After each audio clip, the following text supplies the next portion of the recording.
그러니까 마음 경계의 대상은, 의식 경계의 대상은 우주 만유라는 거죠. 왜냐하면 구체적으로 보고 듣고 생각하고, 아니 보고 듣고 만지고 냄새 맡고 접촉하지 않아도 가만히 있어도 떠오르는 것들이 있죠. 뭐가 떠오르세요? 그걸 전부 법이다 이렇게 말씀하셨다 생각이 됩니다.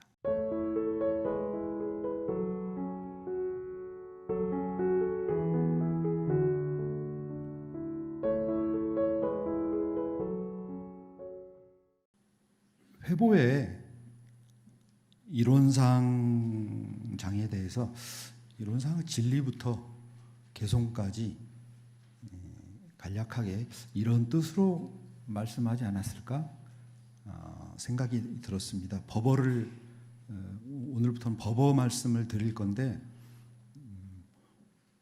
이론상의 진리, 신앙 수행, 서문, 법어, 개송 이렇게 이어지는 그 유기적이라고 할까요?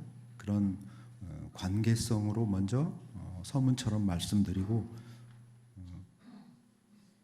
시간 관계상 그 이야기는 그냥 안 하려고요. 안 하고 그냥 읽어보시고 이론상 법어의 말씀을 드리려고 합니다. 이론상의 진리를 각하면 시방 삼계가 우리 집이다. 우주 만물이 둘이 아니다. 재불조사 범부중생의 성품이다. 생로병사의 이치는 추나 추동과 같이 된다. 여기까지는 이론상의 진리에서 이미 다 다룬 얘기고 우리가 잘 알고 있습니다.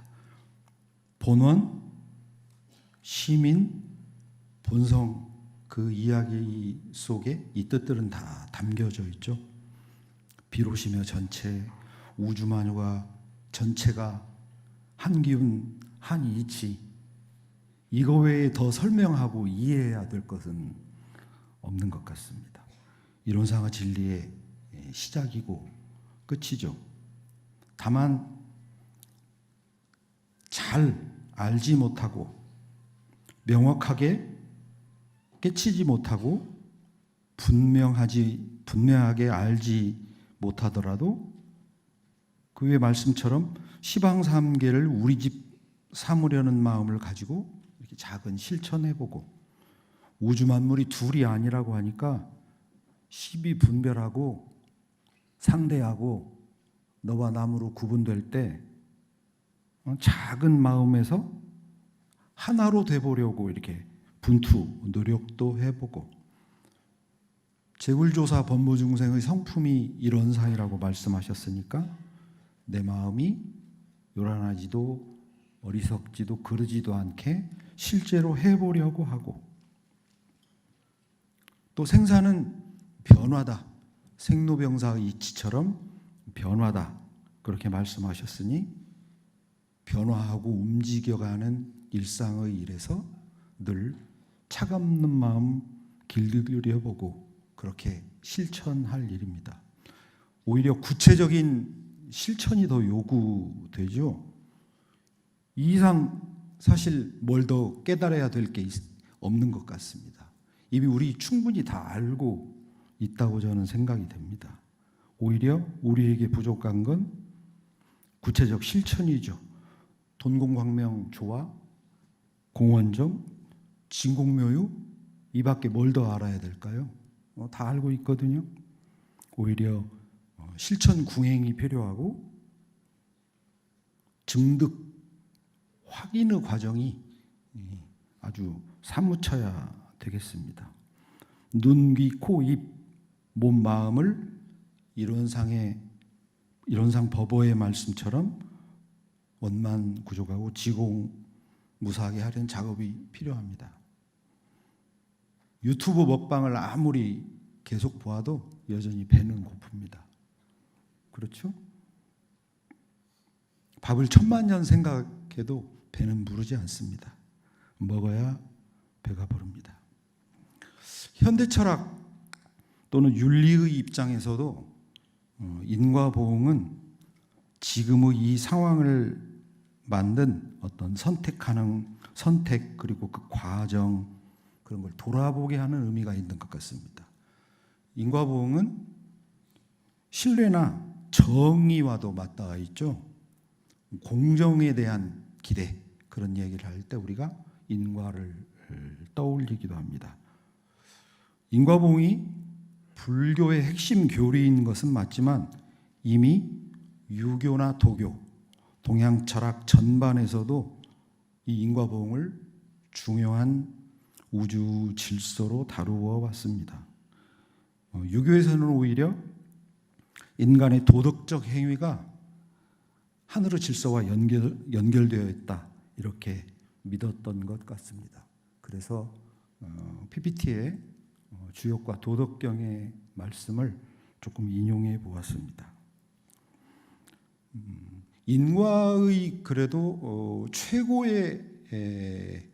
수준의 인과법이라고 할까요? 그렇다고 한다면 그건 불교의 연기법을 얘기해야 될 겁니다. 불교의 연기를 말하지 않는 인과는 지엽이고 말단이 된다 하는 저는 생각이 있습니다. 불교의 연기는 이런 거죠. 이것이 있으므로 저것이 있다. 이것이 생김으로 저것이 생긴다. 높은 차원에서의 인과죠. 선인 선과 악인 악과보다 훨씬 근본적이고 광대한 개념이 연기입니다. 우주만유가 이렇게 서로 그물망처럼 연결되어 있다. 나의 작은 행동 하나가 우주 전체와 관계에 영향을 미친다. 풀 한 폭이 물 한 방울이 숲과 거대한 자연 그리고 먹이 사슬을 움직이는 근간이 된다. 다 이게 불교의 연기법이겠죠.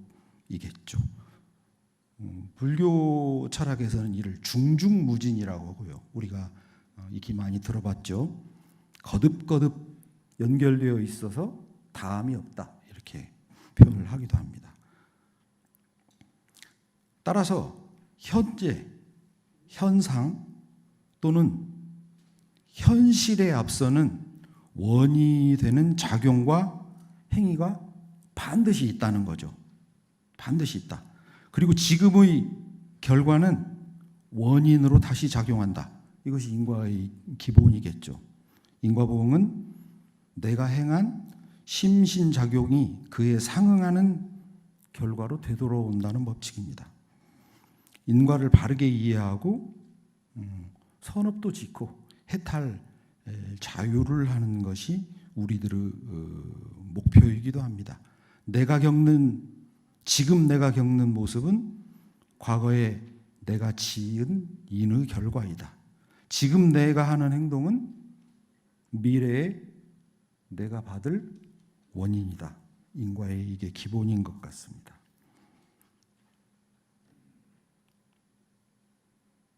원리편 40장에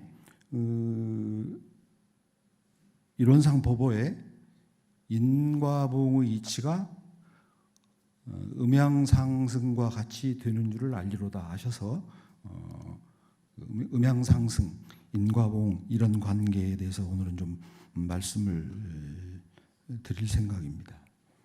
정산종사 말씀인데 음양상승과 인과보응이 같은 말씀이다. 이렇게까지도 법문을 해주셨고요. 그리고 그 다음은 인과품 2장의 말씀인데 음양상승하는 도를 따라서 선악 인과의 보응이 있다. 그리고 겨울은 음이 성할 때이고 그렇지만 거기에 양이 포함되어 있고 여름은 양이 성할 때이나 양 가운데 음이 포함되어 있다. 이런 요지의 법문입니다. 태극이죠. 태극인데 이 그림은 경산상사님 픽입니다. 제가 창작한 거 아니고요. 경산상사님께서 영산에서 이제 저희들 가르쳐 주실 때 인과품 수업이죠. 그때는 학교에서 수업으로 그렇게 했으니까 인과품 수업을 하시는데 칠판에 판서는 하나도 안 하시고 저것만 그려놓고 한 학기 동안 하시더라고요. 근데 시험도 한 문제 내셨어요. 음양상승과 인과보응에 대해서 설명하시오. 제가 A뿔 받았습니다. 근데 이제 그때 배웠던 말씀이 이렇게 유용할 줄이야. 태극인데요. 밑에 그림을 좀 이제 변이품 6장의 말씀인데 동학의 교도들이 궁을가를 뭐 이렇게 부르고 가는 걸 보고 궁궁을을 이거 어떻습니까? 하고 여쭈어 보니까 궁궁은 무국 일원이고 을은 태극이다. 도덕의 본원을 밝힌 것이다. 이렇게 얘기하셨고요. 보시겠지만 궁을자 한자 자체가 태극처럼 돼 있죠. S자 커브입니다. 아마 어른들께서 그런 해안으로 말씀하셨다 싶고요. 여기는 어디 갔습니까? 옥녀봉에서 내려본 그 와탄천 그리고 서해바다로 나가는 물길입니다. 보시기에 앉은 자리에서 보시기에 좌측 상단 쪽에 그 산봉우리가 있는 그 밑이 법성포입니다. 그 굴비가 나는.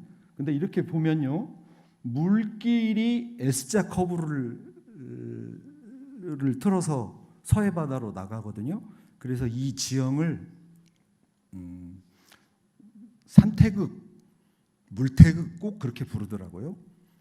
근데 산태극, 수태극 하면 좋을 텐데 산태극, 물태극 그래요. 그래 제가 한번 궁금했는데 그래 유튜브에 찾아보니까 산태극, 물태극이라고도 했어요. 근데 매태극, 수태극 그러면 좀 이상하잖아요. 매태극, 물태극에도 좀 이상하니까 산은 입에 붙은 말이니까 그냥 산 발음 나르는 대로 했고 저 물은 물길은 더 쉽게 말하려고 물태극 이렇게도 쓴다고 합니다. 이 산태극, 물태극의 지형이 우리나라에도 많이 있는데 그런 지역들을 대체로 명당이라고 하고요. 그렇게 말씀들을 하십니다.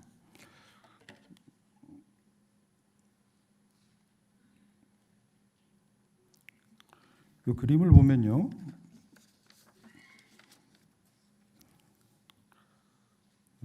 그리고 이제 이 태극, 특히 이거는 유교나 성리학에서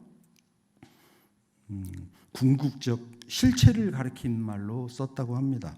태극이 본체라고 한다면 음양이라고 하는 건 작용이고 기능이다 이렇게 설명을 합니다. 보면 밑에 음이 있습니다.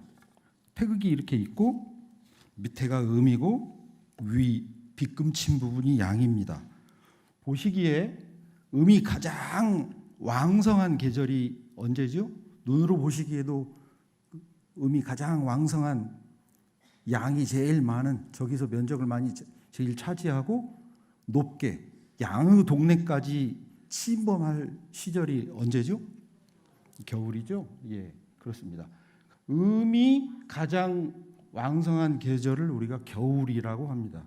그런데 인과품 처음 말씀에 대종사께서 겨울은 음이 왕성하지만 양이 포함되어 있다 이렇게 얘기하셨습니다. 그래서 차차차차 그 힘을 세력을 얻어나간다. 그럼 이제 지금은 소환대안이 가장 한겨울이라고 한다면 절정, 최고조, 겨울의 결말은 지나왔죠. 지나와서 그 숨어있던 포함되어 있던 양기운이 서서히 점점 발하기 시작해서 3월이 되었습니다. 아직은 음이 많은가요? 양도 있지만 아직은 음이 많다. 그럼 음과 양이 반반쯤 되는 때는 언제쯤일까요? 5월쯤 됩니까? 그때를 우리가 봄의 절정이라고 얘기하나요? 근데 절정이다 싶으면 어쩌죠? 며칠 지나면 덥습니다. 봄인가 싶었더니 이제 덥다고 합니다. 반팔 입고 다닙니다. 반바지 입습니다. 그럼 이제 양기운이 더 거세져서 양이 가장 최고죠. 가장 강력한 때가 언제일까요? 계절로는 여름이라고 하고 그때를 삼복쯤 우리가 이렇게 표현하는 것 같아요.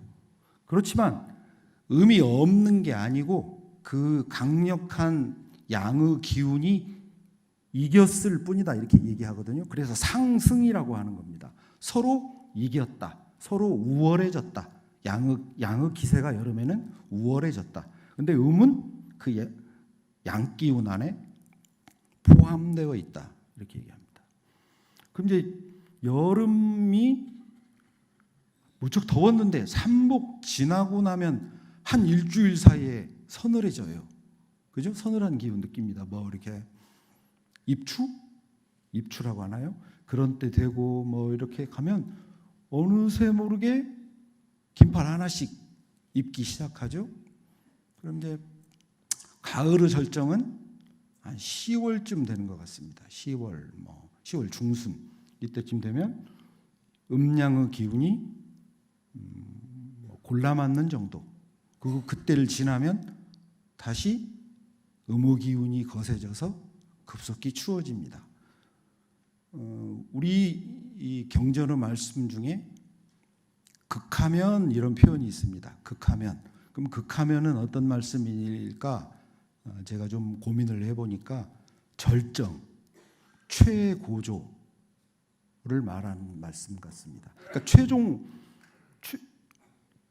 최고조 결정은 뭐냐면 어떤 결과가 가장 끝에 다다랐을 때 이때를 말합니다. 그러면 어떻게 된다? 변한다. 이렇게 얘기하신 거죠. 변한다. 변하기 시작한다. 어떻게 변한다? 그 포함되어 있던 반대의 기운이 서서히 나타나기 시작한다. 이렇게 음양의 조화가 우주 자연의 질서이고 이것에 의해서 만물이 움직여 간다는 거죠. 음양이 좋아하지 않으면 음양이 이렇게 변화하고 상승하지 않으면 제가 한번 생각해 봤거든요. 그럼 어떻게 될까요? 인류의 멸망입니다. 그건요. 왜? 그대로 정지해 있을 거니까요. 멸망하게 되어 있습니다. 생명이 살 수가 없죠. 그런 변화 속에 서로가 서로의 원인이면서 결과로 주고받을 때 만물이 키워가고 성장하는 거죠. 좀 전에 제가 이렇게 말씀드렸습니다. 음과 양이 서로 원인이면서 결과다. 인과봉이 그렇다. 이렇게 말씀하신 거죠. 인과봉이라는 게 그렇다. 그럼 인과가 왜 그런 거냐? 인과 얘기를 조금 드려보겠습니다.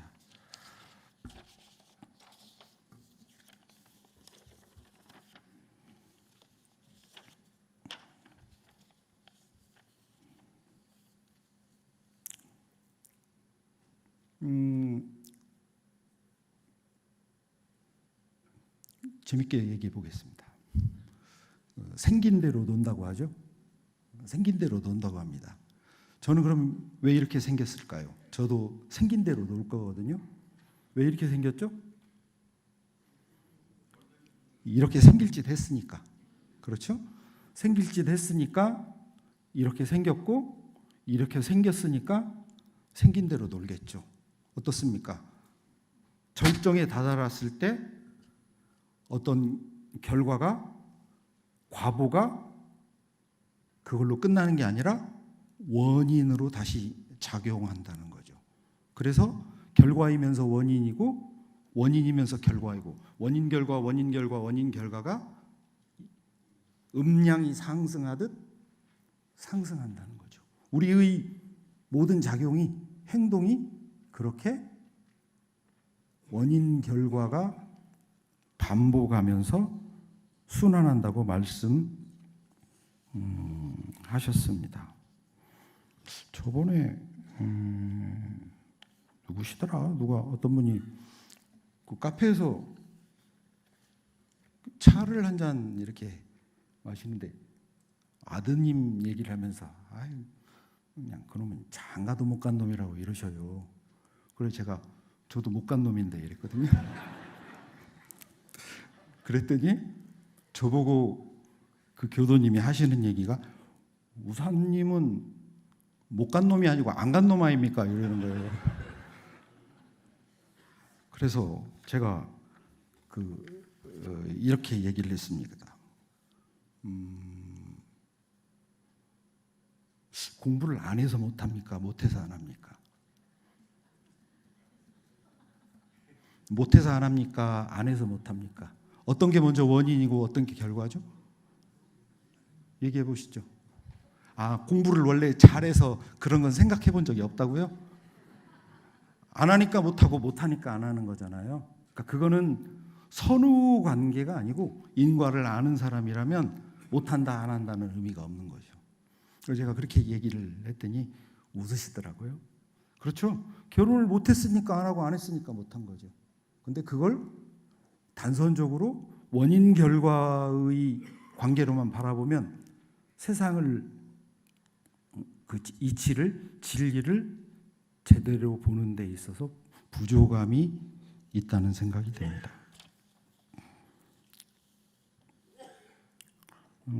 인과보험은 이렇게 인간 사회의 선과 악, 상생, 상극하는 관계가 형성되는 것을 우리 원불교에서는 주로 설명합니다.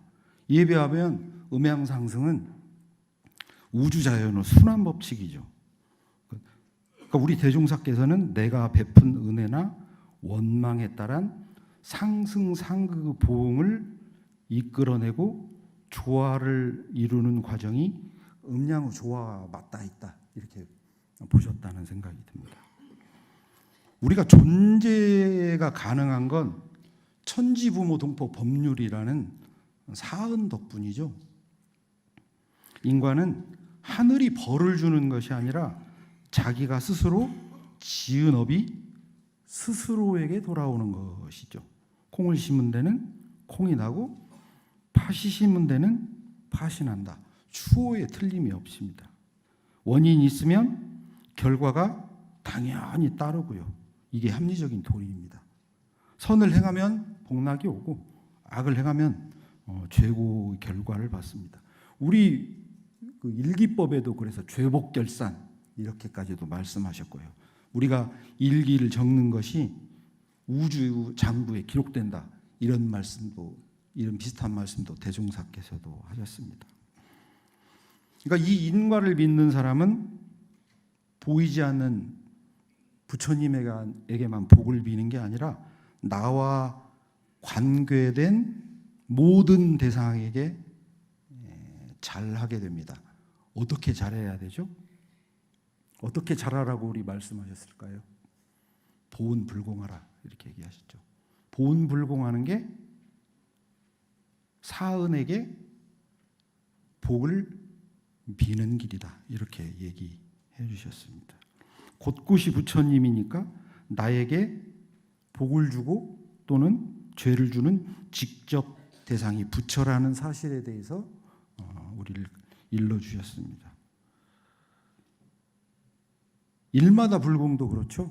지금 당장 만나는 사람 일터에서 정성을 다하라. 그게 불공입니다. 과보가 닥쳐오기도 하죠. 어떤 때는 이런 일은 없었으면 싶은 일도 우리한테 있기도 합니다.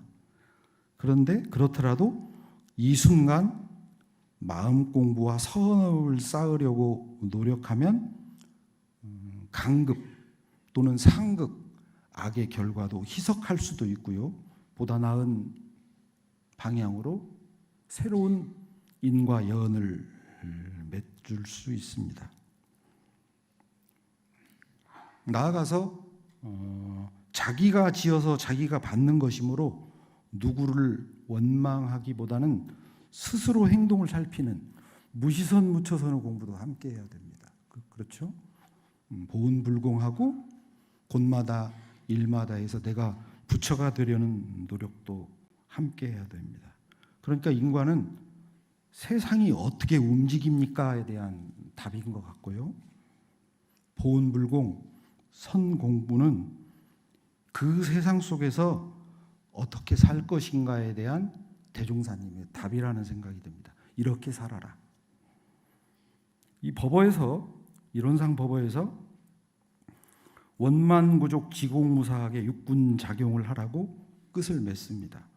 원만구족 지공무사하게 마음을 사용하는 방법이 사흔사교 삼학팔조의 교법이겠죠. 그러니 우리 정전의 구성이 교의편에 이론상장이 있고, 이론상이 끝나면 뭐가 나오죠? 그때부터 사흔사요 삼학팔조의 교법에 대해서 설명하고 있습니다. 사흔사요 삼학팔조는 선연을 심는 방법을, 불공하는 방법을, 선하는 방법을 일러주셨죠. 그리고 그 밑에 인과보응의 의치가 음양상승과 같이 되는 줄을 알리로다. 그리고 원만구족하고 지공무사한 것이로다. 이렇게 하시고요. 혹시 정전이 있으면 한번 보시면 좋겠습니다. 이론상을 6개 그려놓으셨죠? 그래서 이 원상은 눈을 사용할 때 사용하는 것이니 원만구족한 것이요 지공무사한 것이로다. 그 얘기를 계속 반복하십니다. 눈, 귀, 코, 입, 몸, 마음. 그렇죠? 우리가 육근이라고 말합니다. 안이비설신의라고 이야기도 합니다. 오근, 몸까지는 오근이라고도 하죠. 나누어서 몸은 오근까지는 몸이고 육근은 마음에 해당합니다. 그런데 우리의 그 심신작용의 80 내지 90%는 대부분 눈과 귀가 한다고 합니다. 그러니까 정보를 받아들이고 보내고 하는 것은 순서이기도 하고, 그러니까 사은을, 경계를, 우주만유를 대응하는 순서가 안이비설신의이기도 하고, 정보 양에 있어서도 눈이 좀 많고 그 다음에 귀가 따라오고 그런다고 교육학에서도 그렇게 얘기를 합니다. 원만구족하게 눈을 사용하라 하셨거든요. 원만구족하게 눈을 사용하는 건 어떤 걸까요? 우리는 대부분 모양, 보이는 거, 색경계에 대부분 많이 걸리고 거기에 좌우되고 끌리고 하는 경향을 보입니다. 첫인상이 중요하다 하죠. 첫인상 얘기해 본 적도 없어요. 자료를 본 적도 없어요. 보고 생각합니다. 이렇게 딱 보고 이렇게 얘기합니다. 이건 뭐죠? 눈이 읽는 거죠. 눈이. 그렇죠?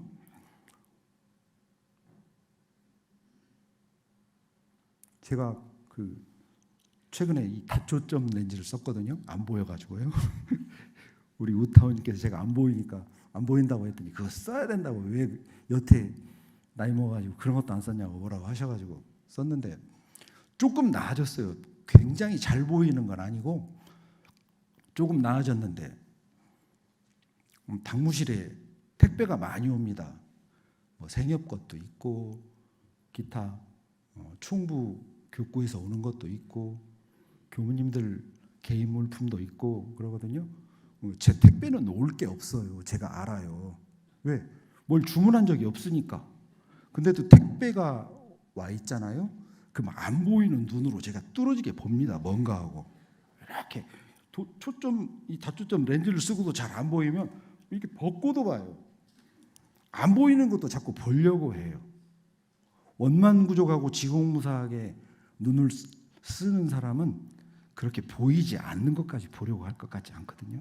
근데 이게 혹시 내 것은 뭐 온 거 없나? 어디 나는 친한 우리 친구가 뭐 맛있는 거 뭐 좀 보낸 거 없나? 이런 기대감으로 보는 거죠. 어림없죠. 올 일이 없죠. 없는 거 압니다. 근데도 봅니다. 안 보이는, 그런데 또 이런 것도 있죠. 첫인상까지만 제가 말씀드렸는데 우리가 대체로 우리의 경험지 속에 가진 우리가 그동안 익히고 배운 걸로 보고서 판단하죠. 보고서 판단도 합니다. 뭐 해야 될 일이 있죠. 그런데 저도 그렇지만 제 스스로 이럴 때가 있어요. 내가 너무 잘 알아. 안 본 것도 다 봐. 첫 보면 알아. 그런 생각으로 바라보고 생각하고 말할 때가 있더라고요. 알긴 뭘 알아요? 보긴 뭘 봅니까? 어떻게 알아요? 처음 봤는데 얼굴 모습만 보고 저 사람이 이래 저래 이거 다 쓸데없는 거죠. 그런 건 원만구족하고 지공무사하게 눈을 사용하는 건 아닌 것 같습니다. 보이는 것도 잘 못 보는데 하물며 안 본 것도 안 보이는 것도 보려고 하고 그런 마음을 불식시켜가는 것이 눈을 원만구족하고 지공무사하게 사용하는 길이다 하는 마음이 듭니다. 그리고 눈은 받아들이기만 하는 게 아니라 보내기도 합니다. 사랑하는 사람끼리는 눈 보면 안다면서요? 그 사무실에서 그런다 그러대요. 비밀 연애해도 두 사람의 눈빛이 마주치는 걸 오래 보고 있으면 알게 된다. 저는 모르겠더라고요. 저는 모르는데 그런데 이건 있는 것 같아요. 우리 눈으로 레이저 광선을 쏘기도 하죠. 그죠? 따뜻한 눈길을 보내기도 합니다. 어떤 때는 따뜻한 눈길로 쳐다보다가 혹시 우사님 오늘 레이저 맞으셨어요? 뭔가 그런 일은 없습니까? 예, 하루 건투를 빌겠습니다. 안 맞으시도록. 이렇게 눈이 받아들이기도 하고 내 감정, 내 마음을 표현하기도 한다. 원만구족하고 지공무사하게 사용한다는 건 뭘까요? 사실 이거 어렵지도 않습니다. 그 다음 소리경계입니다. 저도 그럴 때 많은데 속으로 전화나 또는 엊그제도 한참 젊은 어떤 교무가 뭐 때문에 전화를 했는데 말투가 기분 나빠요. 그냥 싫어. 나 같으면 그렇게 말 안 할 것 같은데 이 사람은 왜 이렇게 말하지? 속으로 중얼중얼 하고 있어요. 근데 제가 대강남교당의 주임교무인데 이제 30 좀 먹은 교무 보고 말이 어쩌니 저쩌니 할 수 있습니까? 그래서 근엄하게 안 그런 척 했죠. 근데 대체로 이 사람 말투가 어떻고 소리가 어떻고 딕션이 어떻고 이 소리도 우리를 자꾸 흔들고 우리의 원만구족하고 지공무사한 마음을 무너뜨리려고 자꾸만 공격하는 것 같습니다. 집에서 좀 많이 들으시나 보죠, 명사님? 네, 끄덕끄덕 하시네요. 많이 들으십시오. 그런데 저는 아침에 귀는 듣기만 한다고 생각을 했더니 우리 유종인 교무가 귀도 정보를 줍니다 그래요. 그래서 왜? 귀가 어떻게 정보를 줘요? 눈은 레이저와 따뜻함이라도 있지. 그랬더니 어떤 일이 있으면 귀가 빨개지잖아요, 우사님. 그렇구나. 그죠? 그러니까 귀도 나의 육군 가운데 귀도 육경과 접촉하는데 받아들이기만 하는 게 아니라 보내기도 하는 거다 싶었습니다. 그다음 콘데요. 코 이렇게 막고 음식을 드셔본 일 있으세요? 아무 맛도 없습니다. 맛을 느낄 수가 없습니다. 이걸 왜 먹지 싶을 정도로 음식의 맛을 느끼지 못하겠더라고요. 저는요. 그러니까 냄새가 대상의 의미를 되게 구체적으로 구현해주는 그런 도구이구나 그런 생각을 했고요. 모스크바에 가면 길거리에 샤슬릭이라고 그쪽 중앙아시아 계열에서 사람들이 먹는 바베큐가 있습니다. 굉장히 맛있거든요. 그럼 이제 길거리 상가만 가면 전부 그걸 구워요. 봄 되면 밖에까지 연기가 좌우합니다. 그 냄새를 맡으면요, 일원상 선문이 자꾸 어디로 갑니다. 그 고기만 눈에서 아른거려요. 아, 냄새가 이렇게 우리의 마음을 원만구족하고 지공무사하게 하지 않게 합니다. 빵 굽는 냄새, 이런 냄새 너무 마음 흔들죠. 아침에 좀 전에 어느 교도님이 어디 여행 갔다 왔습니다 하시면서 뭘 주셔요. 보니까 이제 영어로 어디 유럽의 어떤 도시가 써 있어서 어디 유럽 다녀오셨어요? 그랬더니 뭐 이렇게 빵인지 쿠키인지 그걸 주시더라고요. 그래서 제가 이 백에 코를 이렇게 갖다 대봤습니다. 그러면서 제가 뭐라고 했냐면요, 아, 유럽 냄새 그랬습니다. 사실 냄새가 없었거든요. 근데 유럽 냄새 그럽니다. 어때요? 이 코도 우리의 마음을 이렇게 원만과 편만, 구족과 부족 사이에서 널뛰기를 하게 합니다. 입은 주로 말로 대상에게 경계를 주죠. 오죽하면 아침 기도 노래에 오늘도 고마운 맘 고운 말씨로 이렇게 써놓으셨겠어요. 계문에도 6가지나 들어있고요. 불공하는 말, 복된 말, 따뜻한 말, 그런 말을 해야 되겠습니다. 그러니까 저도 가끔 그러는데 일부러 이렇게 마음이 좀 상하면 일부러 지른다고 하죠. 지르는 말을 합니다. 긁죠, 사람을. 저 사람이 이걸 얘기를 하면 긁힌다는 걸 알면서도 긁을 때가 있더라고요. 그 이제 뒤돌아서서 제가 안 되는 줄 알면서 왜 그랬을까? 바니걸스처럼 중얼거리기도 합니다. 다음은 몸가짐인데요.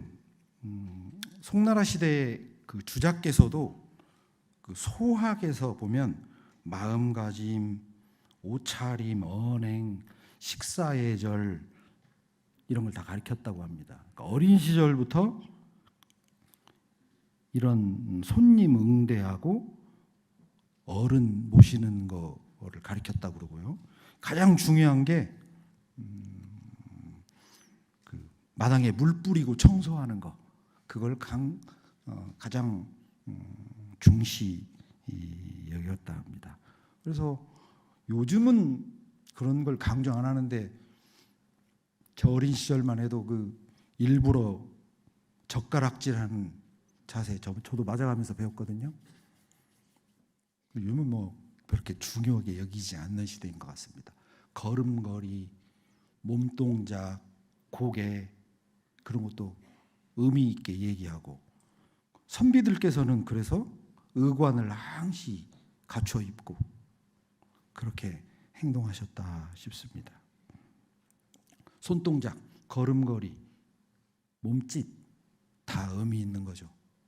몸이 육경을 만나는 방식에 있어서도 원만구족, 지공무사하라 이렇게 얘기하셨습니다.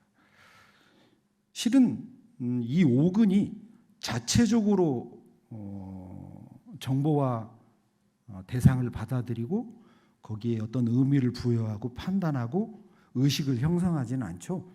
실은 그래서 우리는 이 육군을 그냥 합해서 심신작용 이렇게 얘기를 하셨지만 나눠 놓으신 데에는 이렇게 세분하게 그 분야마다 구석구석마다 그 방향마다 나누어서 소위 평떼기 하듯이 공부하라 하는 그런 저는 뜻이 있다고 생각이 됩니다. 다음은 이제 마음, 정신작용인데요. 안이, 비설, 신, 색성향, 미촉까지는 대응되는 게 분명합니다. 그런데 안이, 비설, 신, 의, 마음, 그래서 법 그렇게 해놨거든요. 이때의 법은 다르마의 법이 아니고 존재입니다. 존재.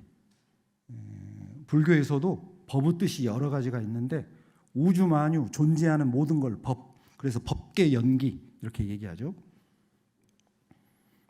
법인데 그러니까 마음 경계의 대상은 의식 경계의 대상은 우주만유라는 거죠.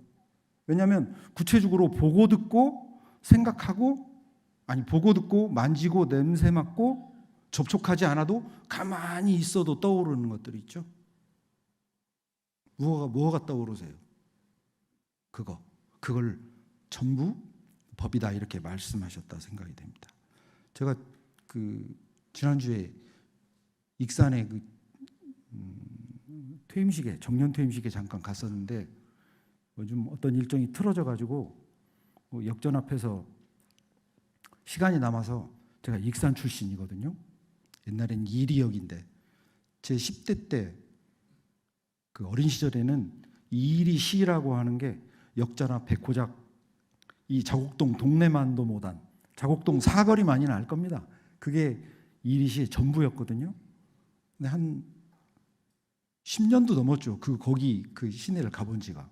근데 한 시간이 좀 많이 남아서 시내 거리를 이렇게 걷다가 거기 시장이 있습니다. 가까운데 시장 안을 들어가는데 그 어린 시절에 물론 상가들은 바뀌었지만 어머니가 명절이면 데리고 가서 옷 사주셨던 집, 신발 가게, 그리고 그 어린 시절에 여자친구랑 커피 마셨던 커피숍이 지금도 있더라고요. 근데 문은 닫고 간판은 있어요. 문은 닫았어요. 그 구시가에 이제는 상권이 형성이 안 돼서 대부분 문을 닫았는데 거기를 한 20분 돌았는데 제가 어머니 생각도 나고 괜히 마음이 울컥한 거예요.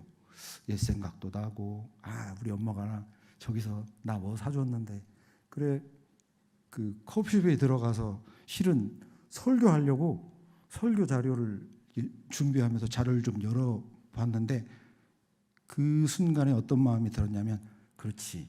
그러니 사람이 평소에 마음 먹는다는 게 얼마나 중요하냐. 느닷없이 역전 앞에 가게 됐고 상가를 걸어가는데 오래전에 한 40년? 아니죠. 40년 넘었네. 50년, 55년 된 또는 그런 정도 기억들이 연상되고 있거든요. 그 뿌리에서 우리가 살죠. 그러니 순간에 마음 먹고 결정하고 담아두고 하는 것들이 우리 인생을 좌우할 거고 그런 뜻에서 육군을 원만구족 지공무사하게 사용하라 말씀하셨고 이 뒤로부터는 그러니까 내 말 잘 듣고 사은사요 삼학팔조 공부 열심히 해라. 대종사님께서 이렇게 교법을 펼쳐 놓으셨다는 생각이 들었습니다.